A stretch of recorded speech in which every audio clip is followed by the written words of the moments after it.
El presidente del gobierno defendió en el seu discurso de investidura la legitimidad del seu proyecto de gobierno. Anunció medidas sociales como el transporte gratis para mozos y paraos y acusó a Alberto Núñez Feijóo de bendecir a la ultraderecha. Pedro Sánchez defendió la ley de amnistía como un instrumento para superar la fractura con Cataluña. El viernes van pasar a disposición judicial los dos detenidos por presuntamente matar a un hombre en Fomentu, en Xixón. Hasta ese día van seguir nos calabozos por unos fechos que están bajo secreto de sumario. Los detenidos tienen 27 y 30 años y son familia.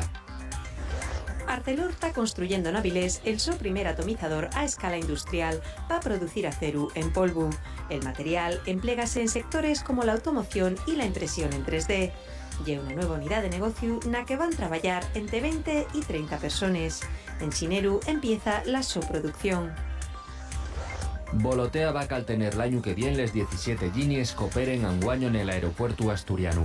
Además, está valorando 9 conexiones. Aseguraron los responsables de la compañía en el aeródromo donde esta mañana recibieron a la sopa pasajera 2 millones desde que empezaron a operar en Asturias. Desde que abriera en 2015, les visitas al Pozu Sotón fueron uno de los principales atractivos turísticos del Valle del Nalón. Güey, el visitante número 15.000, bajó a los 500 metros de fondura de esta antigua explotación dunosa.